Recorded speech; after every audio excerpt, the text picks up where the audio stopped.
നമസ്കാരം.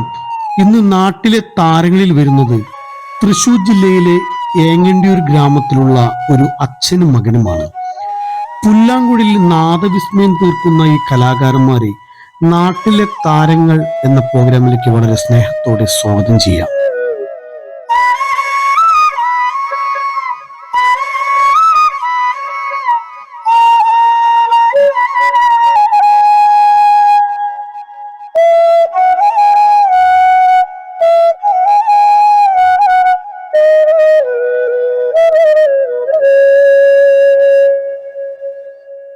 രാമൂട്ട, നമസ്കാരം.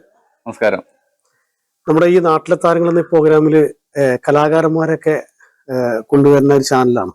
അപ്പോൾ ഇന്നത്തെ നാട്ടിലെ താരങ്ങളായിട്ട് നിങ്ങൾ രണ്ടുപേരാണ്, അച്ഛനും മകനും അല്ലെ? അപ്പൊ എന്തായാലും സ്വാഗതം ചെയ്യാം നമ്മുടെ ചാനലിലേക്ക്.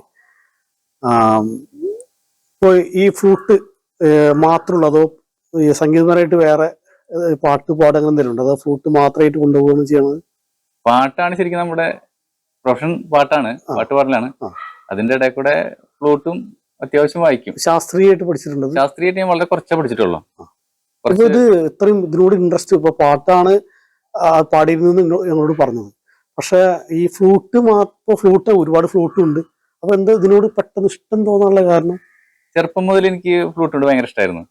പിന്നെ നമ്മുടെ മുരളി നാരായണൻ എന്നിട്ടൊരു ഗിന്നസിന്റെ ഒരു പ്രോഗ്രാം വന്നിട്ടുണ്ടായിരുന്നു, ഗിന്നസ് മുരളി. ആ പ്രോഗ്രാം വന്നതിന് ശേഷമാണ് ഞാൻ ഈ ഫ്ലൂട്ടായിട്ട് കൂടുതൽ അടുത്ത അങ്ങോട്ട് അദ്ദേഹത്തിനായിട്ട് പരിചയപ്പെട്ടു. അദ്ദേഹത്തിനോട് പഠിപ്പിച്ചു തരാൻ പറഞ്ഞപ്പോ കുറച്ച് അദ്ദേഹം പഠിപ്പിച്ചു തന്നു. പിന്നെ ആള് പറഞ്ഞു നമുക്ക് പാടാനുള്ള കഴിവുണ്ട്, അത്യാവശ്യം ഫ്ലൂട്ടിൽ വായിക്കാനും അറിയാം. അതങ്ങോട്ട് ഫ്ലൂട്ടിലൂടെ പാടി കഴിഞ്ഞത് പാട്ടായി. അങ്ങനെ പിന്നെ ഫ്ലൂട്ടിൽ കുറച്ചുകൂടി കൂടുതൽ ഫ്ലൂട്ടില് പാട്ടുകൾ മാത്രമാണോ, അതോ? ഫ്ലൂട്ടിൽ പാട്ടുകൾ മാത്രം വായിക്കാൻ അറിയുള്ളൂ, മറ്റുള്ളത് എനിക്കറിയില്ല. ശരിയാ. മകൻ എന്താ പേര്? മകൻ അനമിത്ര. ഓക്കെ. എത്ര പഠിക്കുക? ഇപ്പൊ 10ാം ക്ലാസ്. മകനും ഇപ്പോ ശാസ്ത്രീയമായിട്ട് വേറെ പഠിക്കുന്നുണ്ടോ, അതോ അച്ഛൻ തന്നെ പഠിക്കുന്നുണ്ട്? പഠിക്കുന്നുണ്ട് ആള് വേറെ. എത്ര വർഷമായി? ഏകദേശം വർഷം എന്ന് പറയാൻ പറ്റില്ല, ഇപ്പൊ അടുത്ത് പഠിക്കണമെങ്കിൽ കുറച്ച് നാളായിട്ടുള്ള പഠിക്കാൻ. ഇപ്പൊ സ്കൂളിൽ കലോത്സവത്തിനോടൊക്കെ അനുബന്ധിച്ച് ശാസ്ത്രീയ ഇത് ഫ്ലൂട്ട് ശാസ്ത്രീയമായിട്ടില്ല വായിക്കാൻ പറ്റുള്ളൂ. ക്ലാസിക്കൽ വായിക്കുമ്പോ ഇപ്പൊ നമുക്ക് നല്ലൊരു ഗുരുവിന്റെ അടുത്ത് പഠിക്കണം. അപ്പൊ കാരണം ഇത് ശാസ്ത്രീയ സംഗീതത്തിന്റെ സാധനങ്ങൾ ഫുള്ള് പഠിക്കണമെങ്കിൽ വേറെ ഗുരു തന്നെ വേണം. അങ്ങനെയാണ്. പിന്നെ വേറെ നമ്മുടെ ഇവിടെ അടുത്തുള്ള ഒരു മാഷുണ്ട്. ഈ ഫ്ലൂട്ട് നമ്മൾ പ്രോഗ്രാമിന് പോകണ്ടെന്ന് പറഞ്ഞല്ലോ. അപ്പൊ പ്രോഗ്രാമിന് പോകുമ്പോ നിങ്ങൾ എങ്ങനെയാണ്, രണ്ടുപേരും കൂടിയിട്ടാണോ ഈ പ്രോഗ്രാമിന് പോവാറ്? ഞാൻ പറഞ്ഞല്ലോ, ഇവിടെ നമ്മുടെ കാർത്തികേട്ടനും ഞാനും പിന്നെ രമ്യ എന്നിട്ട് കുട്ടീന്റെ പുനർജനിയിലുള്ള രമ്യ, ഞങ്ങൾ 3 പേരും കൂടിയിട്ട് സകല എന്നിട്ടൊരു ട്രൂപ്പ് ഉണ്ട്. അങ്ങനെയാണ് ഒരുമിച്ച് പോണത്. അപ്പൊ അതില് ഒരവസരം കിട്ടുമ്പോ ആളെയും കൊണ്ടുപോകും, ആളും മകനും അതിന്റെ കൂടെ വായിക്കും. ശരി.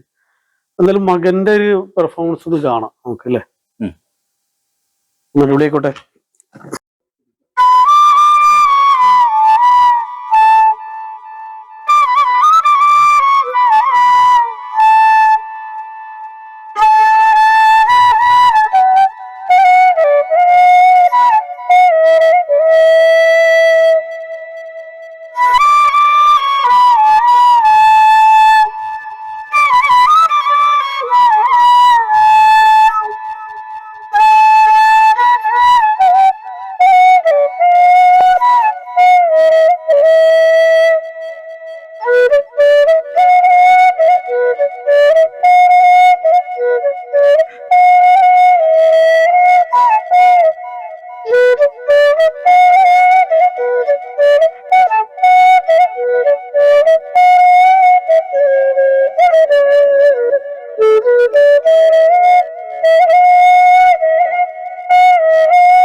എത്രയിലാ പഠിക്കുന്നു പറഞ്ഞു? 10ാം ക്ലാസ്സിലല്ലേ?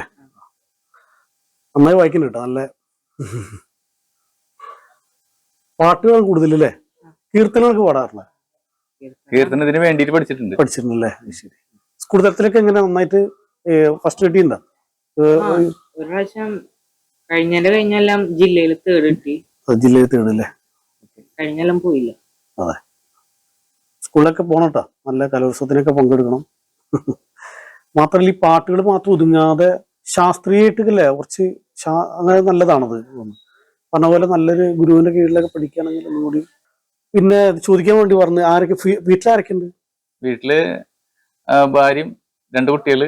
ഇവനാണ് മൂത്താള്? ഇയാള് മൂത്തത്. താഴെയുള്ള ആള് ഞങ്ങൾ അമ്പലത്തില് ഇത് നടക്കുന്നത്, തോറ്റം നടക്കണം. അപ്പൊ അവിടേക്ക് പോയിരിക്കണം. അത് ശരി.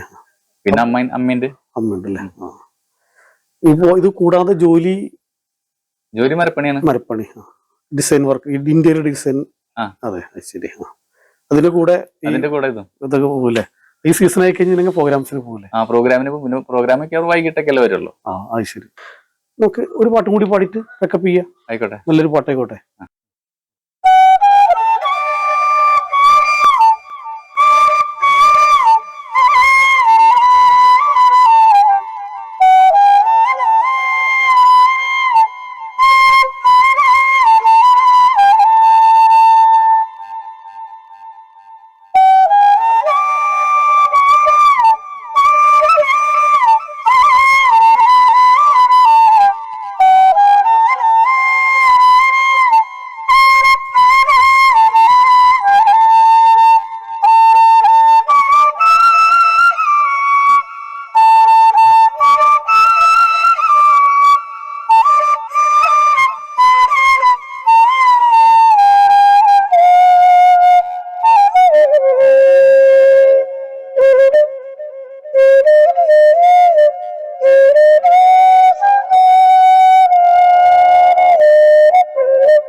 അപ്പൊ എന്താ നന്നായിട്ടുണ്ട്, രണ്ടാള് പെർഫോമൻസ് നന്നായിട്ടുണ്ട്. പിന്നെ നമുക്ക് കൂടുതൽ പരിചയപ്പെടാനും സാധിച്ചിരുന്നു.